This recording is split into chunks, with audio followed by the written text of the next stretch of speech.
Hello students, myself Maitri Dave and today we are going to understand the requirements and the technical terms regarding roof. So let us begin our today's lecture. So basically first of all let me give you the introduction about the roof and the roof coverings.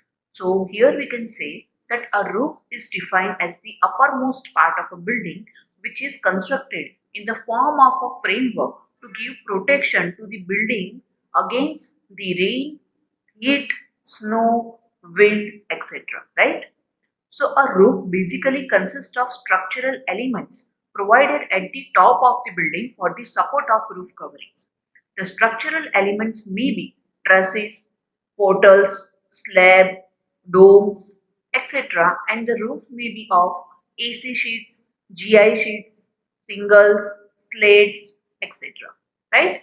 So here we can say that the roof and the roof covering receive rain and snow most directly and in much quantity as compared with the walls. So it is therefore essential to provide a positive barrier for the entry of moisture in the building, right? So that is the importance of the roof and the roof covering.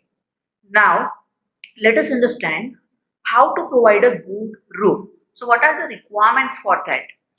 So here the first thing is the design and the choice of roof is also an important as its foundation, right? So the former protects the building from the damages or the forces which are starting from its top, and the second one, it means the foundation which will take care of the damages at the bottom of the structure, right?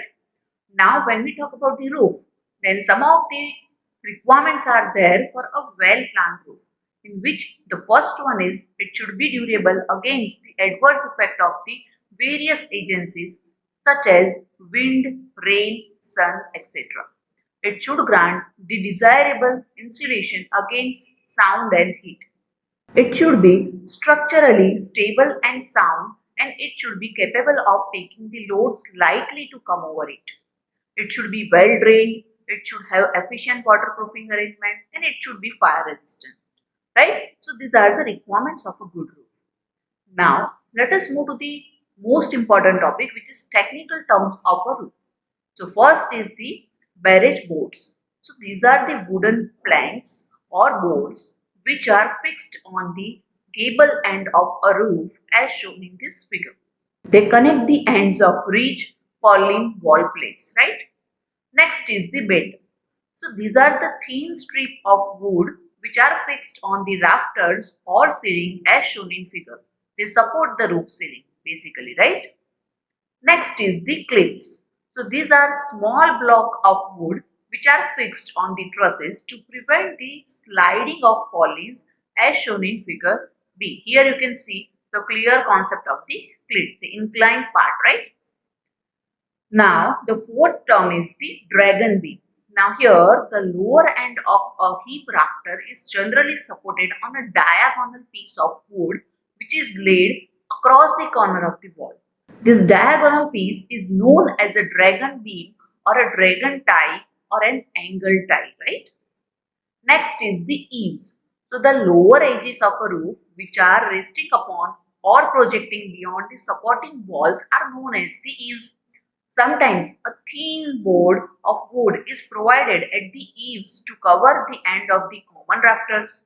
Such a board is known as an eaves board or the fascia board as shown in figure B. It is usually of 25 mm thick and 250 mm wide, right? Here you can see the eaves in the figure B. Eave board is there, right? At the end. Now let us move to the next term, which is gable. So the triangular upper part of a wall formed at the end of a pitch roof is generally known as the gable, as shown in figure A. Next is a heap. So the angle formed at the intersection of two roof slope is known as the heap. Next is the pitch. So the inclination of sides of a roof to the horizontal plane is known as the pitch, and it can be expressed either in terms of degrees or as a ratio of rise to the span, right? Next is the purlins. So the wooden pieces which are placed horizontally on principal rafters to carry the common rafter are known as the purlins as shown in figure B. Here you can see The purlins are there at the inclination, right? Now let us move to the next one, which is the rafters. Again, there are various types of rafters available, but let us understand first what is rafters are. So these are the pieces of timber which extend from the eaves of the ridge. So there are four types, in which the first one is the common rafter. So these are the intermediate rafters which give support to the roof covering as shown in figure A and figure B as well. Second is the hip rafter. These are the rafters which are provided at the junction of two roof slopes as shown in figure A. Next is the jack rafters. Any rafter which is shorter than a common rafter is known as the jack rafter as shown in figure A. And last is the principal rafters. So these are the inclined member of a truss as shown in figure B. So here you can understand these all four from this figure A as well as figure B. Now let us move to the next term, which is ridge. So here we can say a wooden piece provided at the ridge line of a sloping roof is known as the ridge or ridge board or ridge piece. The common rafters are attached to the ridge, and a ridge line indicates the apex line of a sloping roof as shown in figure A as well as figure B. Now let us talk about the span. So the horizontal distance between the internal faces of walls or supports is known as a span or a clear span as shown in figure B. Here you can see the clear span area, right? The effective span indicates the horizontal distance between the centers of the wall or the supports. That is the overall length, right? Next is the template. So a bedding block is generally provided at the end of truss. So this block is known as a template and it helps in spreading the load over the large area. It may be of wood or stone or RCC as per the load transfer requirement, right? So now let us move to the next term, which is truss, most important topic. So the framework usually of triangles and designed to support the roof covering or ceiling over rooms is known as a roof truss. Next is the verge. So the edge of a gable running between the eaves and ridge is known as a verge. Next is a valley.